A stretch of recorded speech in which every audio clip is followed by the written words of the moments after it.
Hey, I'm back. I don't know why I felt the need to say it like that. It was a little bit creepy. Sounded a lot better in my head, actually. First things first, I do apologize if the audio is a little bit crummier, more roomy sounding this time around. I'm actually sitting on my knees. Well, I guess I wouldn't be sitting, but I'm on my knees right now in front of a desk in an empty bedroom/office in our new house. The only pieces of furniture or belongings that are here are our desks and computers and stuff. We don't even have our chairs yet. The rest is in a box, hopefully getting here soon. And that is why I haven't uploaded in like, what, a week now? Almost a week, if not?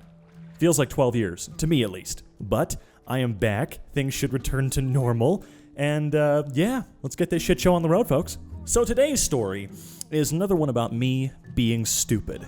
Big surprise, I know. Anyway, this story is about the time a childhood friend of mine and myself thought we would go exploring in a drainage pipe underneath a street. I don't think it was a sewer pipe. I think it was just a drainage pipe for the rain. A rain drain. I don't know what the hell they're actually called. So much like any child, I would go to sleepovers, right? This was one of the friends that I would go to sleepovers with all the time. He was the one that introduced me to games like Resident Evil 4 and Call of Duty and shit like that. He was also that friend that was so much better than me at video games it hurt. I would go over to visit him maybe like 2 days after we both got Skyrim, and he was already like level 55 and discovered like 90% of the map. I was fucking blown away and a little bit sad for him. Anyway, his gaming skills are not what we're here to talk about. Unlike the time where I spent the night at a friend's house and we almost killed his sister, different friend by the way, this instance was one where we almost killed ourselves. Okay, not really, I'm just being dramatic. We didn't really get close to dying at all. It was just a really strange scenario.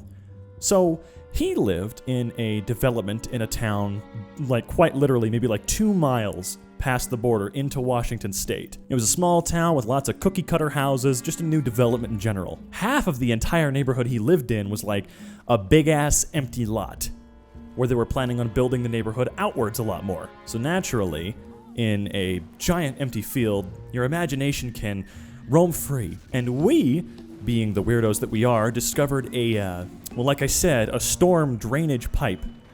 It goes underneath the street and then pops out the other end on a hill. Now, normally you wouldn't glance at this thing a second time. You would never really even notice it.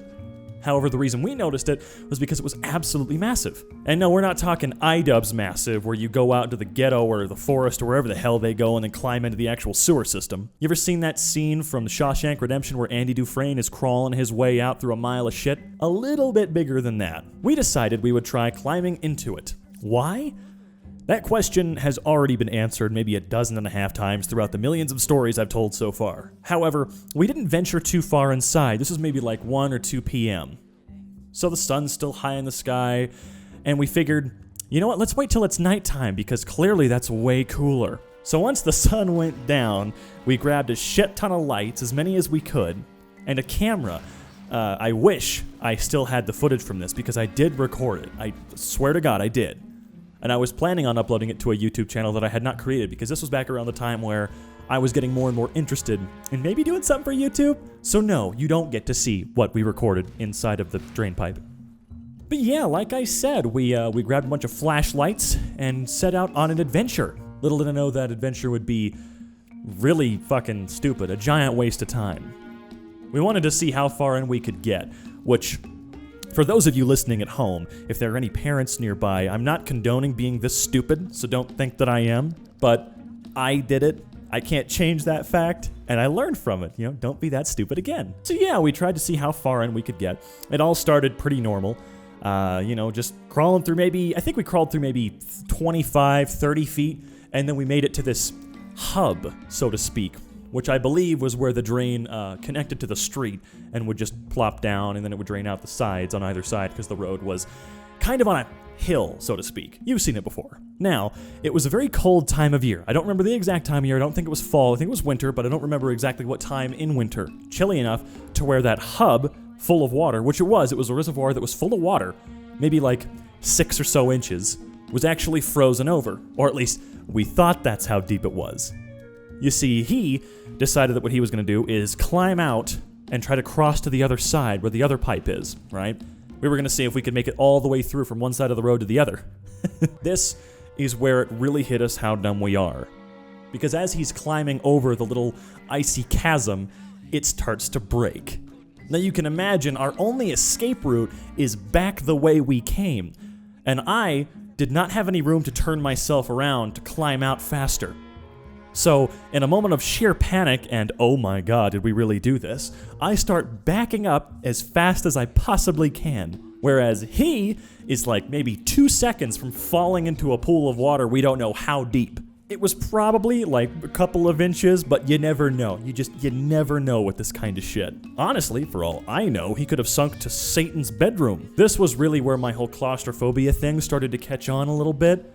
I was fine. I don't know how I was fine because, like I said, I'm a very claustrophobic person. Wrap me in a blanket and I'll freak the fuck out, dude. So yeah, just booking it out the other side and he's following me as fast as he can go. He shat his pants a lot more than I did, though, because he was the one in the line of fire, so you can see how that went. And after like maybe 5 minutes of frantic crawling in the other direction, we finally both made it out alive. And I think that was the last time we ever did something like that. I don't think this story has any more point to it than the last 50 stories I've told about me being a dumbass. Just take it as it is. I'm stupid. Still am, just not as much. And you should learn from my mistakes. Well, that's all she wrote, folks. Always remember, if you even somewhat enjoyed the video, consider dropping a like. And if you really enjoyed the video, consider subscribing. And until the next time I think of that other time I was an idiot, I'll be seeing ya.